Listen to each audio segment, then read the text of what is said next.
Stock market, यहाँ हर तरफ numbers हैं, चार्ट्स हैं और बदलती हुई किस्मतें हैं। हर कोई बस एक ही चीज का अंदाजा लगाना चाहता है कि आगे क्या होगा। हर दिन लाखों लोग एक ही सवाल से जूझते हैं, कीमतें ऊपर जाएंगी या नीचे। लेकिन क्या इस रोजमर्रा के शोर के बीच कोई छिपा हुआ पैटर्न भी है? चलिए आज इसी पहेली को सुलझाने की कोशिश करते हैं। तो सबसे बड़ा सवाल यही उठता है, क्या बाजार की चाल बस यूं ही है, एक संयोग है, या इसके पीछे कोई लॉजिक, कोई तरीका छिपा है?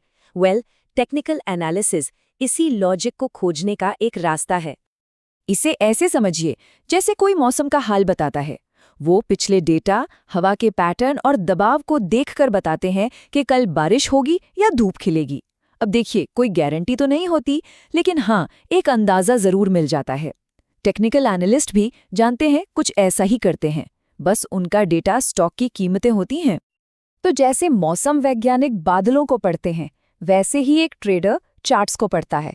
आइए जरा इन चार्ट्स की भाषा को डिकोड करते हैं और समझते हैं कि ये टेक्निकल एनालिसिस आखिर है क्या। तो टेक्निकल एनालिसिस का सार क्या है?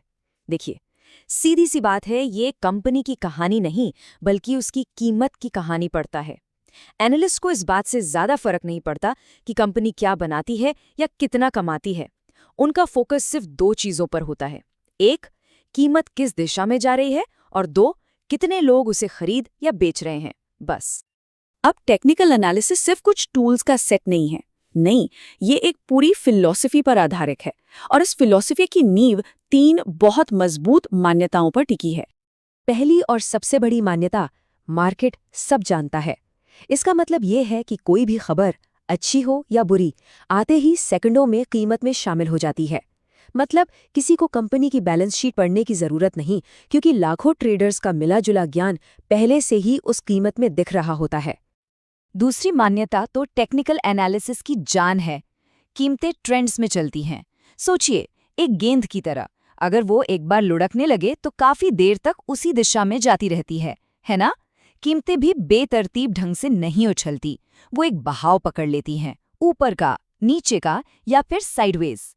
और एक ट्रेडर का काम बस इसी बहाव को पहचानना है। और तीसरी मान्यता, ये सीधे सीधे इंसानी फितरत से जुड़ी है। इतिहास खुद को दोहराता है। क्यों?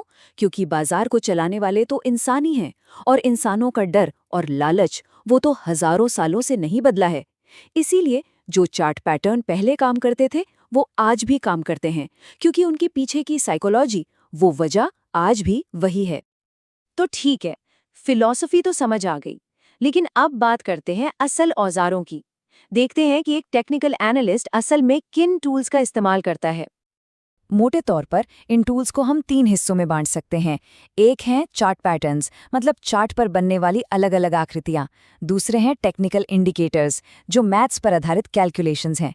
और तीसरे हैं ट्रेंड लाइंस। और हाँ, आमतौर पर एक अच्छी तस्वीर बनाने के लिए इन सब का एक साथ इस्तेमाल किया जाता है।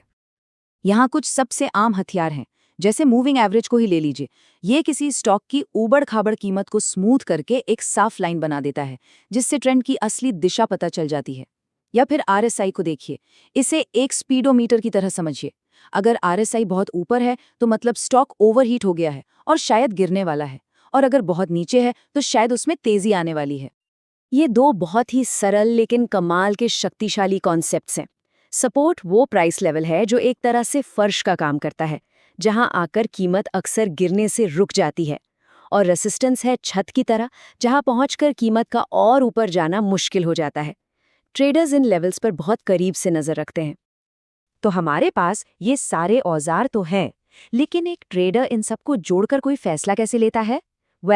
इसके लिए एक स्टेप बाय स्टेप प्रोसेस होता है। देखिए, एक ट्रेडर कुछ ऐसी ही प्रक्रिया का पालन करता है।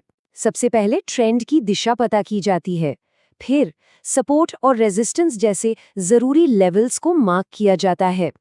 इसके बाद इंडिकेटर्स से कंफर्मेशन लिया जाता है, चार्ट पर पैटर्न्स को ढूंढा जाता है, और इन सब के आधार पर यह तय होता है कि आखिर खरीदना कब है और बेचना कब है। अब तक तो सब कुछ बड़ा अच्छा लग रहा है ना? लेकिन हकीकत क्या है? चलिए अब इसके प्रैक्टिकल पहलुओं पर एक नज़र डालते हैं, एक रियलिटी चेक करते हैं। देखिए, इसका सबसे बड़ा फायदा ये है कि ये ट्रेड में एंट्री और एग्जिट का सही समय तय करने में बहुत मददगार है। लेकिन इसकी सबसे बड़ी सीमा ये है कि ये कंपनी के असली बिजनेस को, उसके फंडामेंटल्स को पूरी तरह से नजरअंदाज कर देता है। और हाँ, ये भी मानना पड़ेगा कि कई बार इसके सिग्नल गलत भी साबित हो सकते हैं। तो फिर इसका इस्तेमाल करता कौन है? मुख्य रूप से वो लोग जो छोटी अवधि के लिए बाजार में आते हैं, जैसे डे ट्रेडर्स जो एक ही दिन में खरीदते बेचते हैं, या फिर स्विंग ट्रेडर्स जो कुछ दिनों या हफ्तों के लिए अपनी पोजीशन रखते हैं। तो आखिर में ये सवाल हमारे सामने खड़ा है, क्या टेक्निकल एनालिसिस बाजार के भविष्य का कोई नक्शा है, या ये सिर्फ उसके गुजरे हुए कल की परछाई है? शायद इसका जवाब इन दोनों के बीच में ही कहीं छिपा है, और यही बात इसे इतना दिलचस्प बनाती है।